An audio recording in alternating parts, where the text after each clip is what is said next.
जैसे लकड़ी में आग, जैसे दूध में घी, जैसे फूल में खुशबू, ऐसे जीव में भगवान व्याप्त है, लेकिन लाभ नहीं मिलता। क्यों? हम भगवान से विमुख हैं। वो हमारे पीछे खड़ा है, आजा बेटा। नहीं, इधर जाएंगे। सब जा रहे हैं इधर ही माया की शरण में, हम भी जाएंगे। ये भूल हमने कर रखा है। कब से? सदा से। आप ये न सोचिएगा कि एक दिन विमुख हुए कैसे। लोग ये तर्क करते हैं, भोले भाले लोग, कि आखिर ये माया लगी भगवान के विमुख होने के कारण, तो भगवान के विमुख हुए क्यों?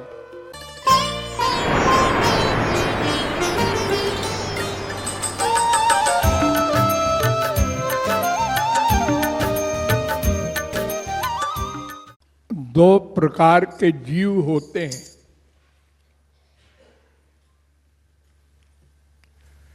एक का नाम स्वांश, एक का नाम विभिन्नांश।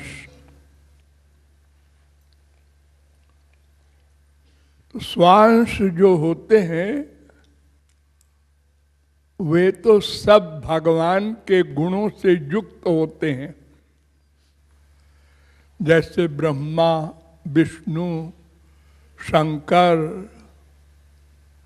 तमाम गोलोक की ब्रज गोपियां,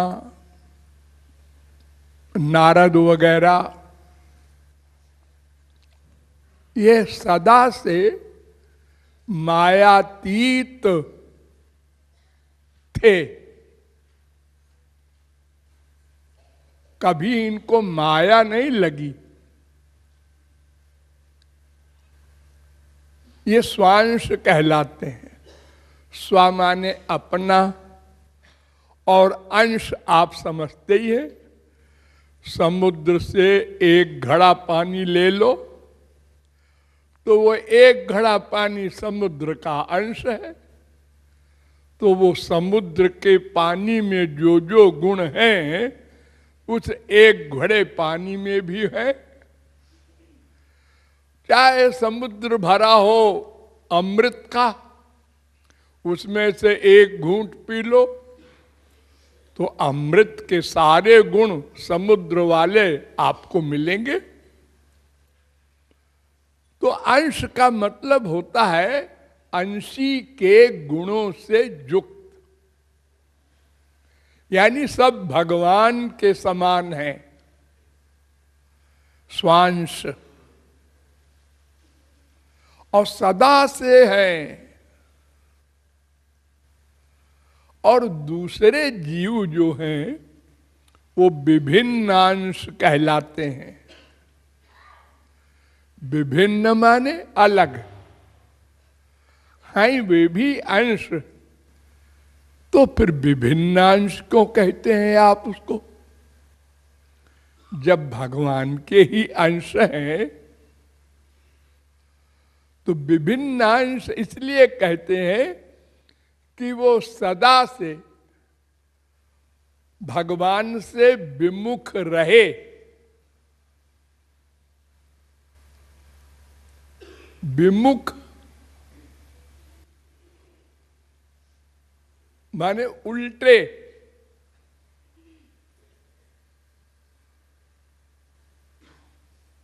भगवान से विमुख होने पर क्या होता है? माया का आधिपत्य हो जाता है।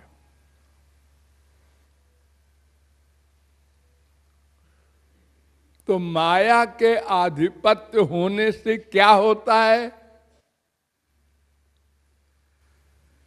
अपने स्वरूप को भूल जाता है।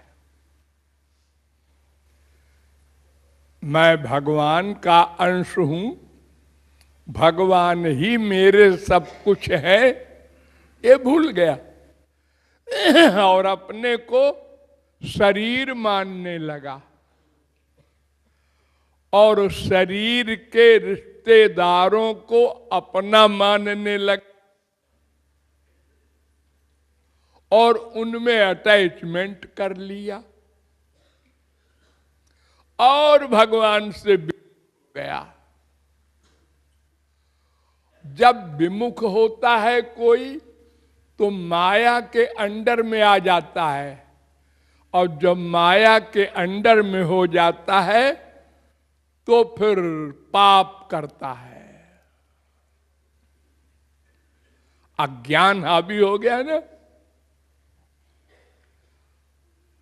और जब पाप करता है तो कर्म का बंधन हो जाता है, और जब बंधन हो जाता है तो वो बार बार जन्म लेता है।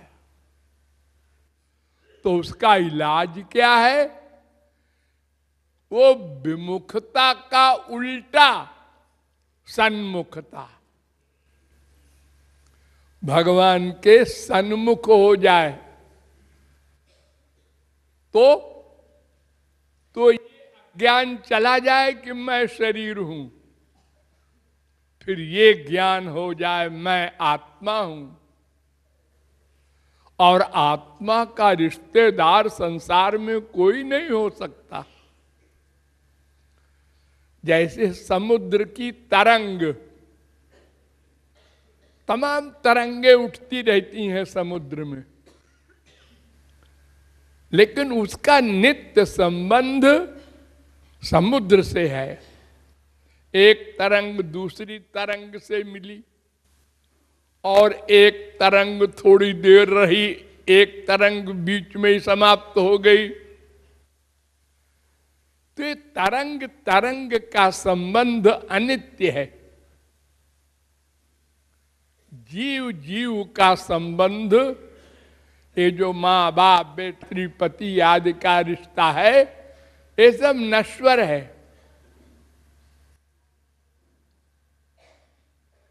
अगर यह भी आप मान लें कि एक माँ बाप बेटा स्त्री पति नाती पोते सब इकट्ठे छत गिरी सब मर गए, लेकिन मरने के बाद क्या होगा? सब अलग अलग गए। क्यों? क्योंकि सबके कर्म अलग अलग थे। जिसने जैसी कमाई की थी, अच्छा काम किया था या बुरा काम किया था, पाप किया था, उसी के अनुसार वो अपना जाएगा। ऐसा नहीं है कि वही स्त्री मिलेगी, वही बाप मिलेगा, वही बेटा मिलेगा। अब वो गया अपने अपने कर्म के अनुसार, कोई कुत्ता बना, कोई गधा बना, कोई स्वर्ग गया, फिर दूसरी मां बनी, दूसरा बाप बना, फिर बेटा बेटी बने, फिर सब चले गए अपने अपने कर्म के अनुसार। जैसे कोई ट्रेन होती है, एक ट्रेन तुम्हारे शहर से दिल्ली जा रही है। अब तमाम मुसाफिर बैठे हैं, जिसका जहां स्टेशन आया वो उतर गया। सब दिल्ली नहीं जाते, और अगर सब दिल्ली भी जाते हो तो दिल्ली में उतरने के बाद सब अपने अपने घर में जा रहे हैं। हमारा इस मोहल्ले में घर है, हमारा इस मोहल्ले घर में है, सब अलग अलग। ऐसे ही ये संसार है। हम सब लोग अपने अपने कर्म के अनुसार भगवान के द्वारा अलग अलग मां के पेट में डाल दिए जाते हैं, और फिर पूर्व जन्म के कर्म के अनुसार ये भेद होता है। हमारे ही कर्म के अनुसार। भगवान ऐसा नहीं करते अन्याय कि जबरदस्ती एक को राजा का बेटा बना दे, एक को भिखारी का बेटा बना दे, एक को कुत्ते की योनि में डाल दे, एक को वृक्ष बना दे। ऐसा नहीं। हमारे कर्म के अनुसार भगवान अलग अलग योनियां देते हैं। मनुष्य योनि में भी बड़ा अंतर होता है। किसी शराबी कबाबी गुंडे के यहां हमको डाल दिया उसकी बीवी के पेट में, अब हम भी गुंडे बनेंगे। दिन रात गुंडा हमको भी यही सिखाएगा कि अरे बेटा क्या धरा है नौकरी में, क्या धरा है बिजनेस में। एक दिन में हम लोग बैंक में डाका डाल के करोड़पति हो जाते हैं। और एक को संत के घर में डाल दिया उसकी बीबी के, अब वो जन्म से ही राधे राधे बोल रहा है। एक को बहुत बड़े अमीर के यहां डाल दिया, वो नशे में हो गया, भगवान की बात सुन के हंसता है। तो इस प्रकार सबके अपने अपने कर्म के अनुसार जन्म होता है। लेकिन जब वो सन्मुख हो जाता है भगवान के, तो फिर माया भागी तो माया के परिवार वाले साहब बिस्तर बांध बांध के भागे। काम क्रोध लोभ मोह सब इकट्ठे ऐसे भागे जैसे प्रकाश होते ही अंधकार भागता है। किधर से भागे किसी ने देखा ही नहीं।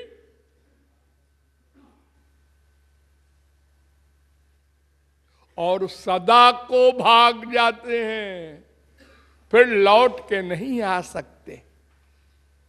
एक बार भगवान का बन जाए तो फिर वो स्वांश हो जाता है, विभिन्नांश नहीं रहता। इतनी बात मैंने आपको बताया, इसके लिए भागवत में एक श्लोक है। देखो वेद व्यास का कमाल। भयम द्वितीयाभिनिवेशत स्यात् दिशादपेतस्य विपर्ययो स्मृति तन्मायया तो बुध आभजेत्तम भक्त्यैकयेशं गुरुदेवतात्मा। गुरु और इष्ट देव श्री कृष्ण, इन दोनों के सन्मुख हो जाओ, शरणागत हो जाओ तो माया भागी। और अगर विमुख रहे तो मति विपर्जय हो गया, अपने को देह मानने लगे और उसका फल। सोचो, एक ही जगह हम दोनों रहते हैं, हृदय में द्वा सुपर्णा सौजा, लेकिन भगवान के गुण हमको नहीं मिलते। एक ही जगह, बल्कि यूं कहो या आत्मन तिष्ठति, भगवान हमारे अंदर ऐसा है बैठा व्याप्त। तैलम तिलेषु काष्ठेषु बह्नि क्षीरे यथा घृतम गंधा पुष्पेषु भूतेषु तथैवाहम ह्यवस्थिता। वासुदेवोपनिषद 1:1। जैसे तिल में तेल, तिल के हर भाग में तेल व्याप्त है, जैसे लकड़ी में आग, जैसे दूध में घी, जैसे फूल में खुशबू, ऐसे जीव में भगवान व्याप्त है, लेकिन लाभ नहीं मिलता। क्यों? हम भगवान से विमुख हैं। वो हमारे पीछे खड़ा है, आजा बेटा, नहीं इधर जाएंगे। सब जा रहे हैं इधर ही माया की शरण में, हम भी जाएंगे। अब दो चार महात्मा अगर हैं विश्व में और वो कहते हैं भगवान की ओर चलो, तो अरे भाई दो चार की बात तो मानने नहीं होती।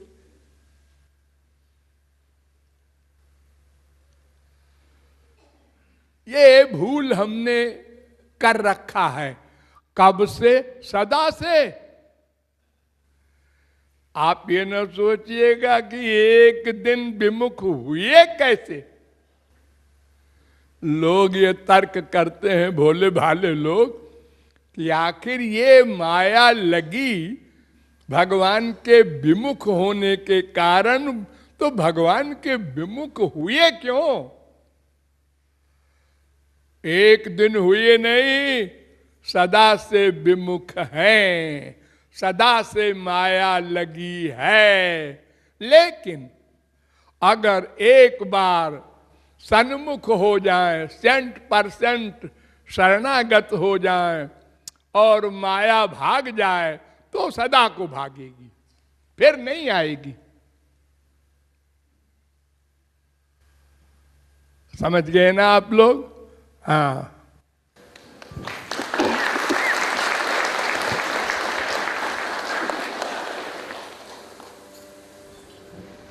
मैंने जो दोहा बनाया था ना उस दिन, ये उसका अर्थ बताया है डिटेल में। काल जो है वो 3 होता है ना, भूतकाल, वर्तमान काल, भविष्य काल। और रस 6 होते हैं, मधुर, अम्ल, लवण, कटु, कषाय, तिक्त। ये 6 रस होते हैं। तो भगवान से हम सदा से काल रस थे, माने 36 का अंक था, माने विमुख। ये 3, ये 6। अब उल्टा हो जाए, रस काल। रस माने 6, काल माने 3, यानी 63। ये सन्मुख हो गया। अब दोनों 3, 6 इधर था, अब 6, 3 दोनों का मुंह मिल गया ना, ये सन्मुख हो गया। ये अर्थ है।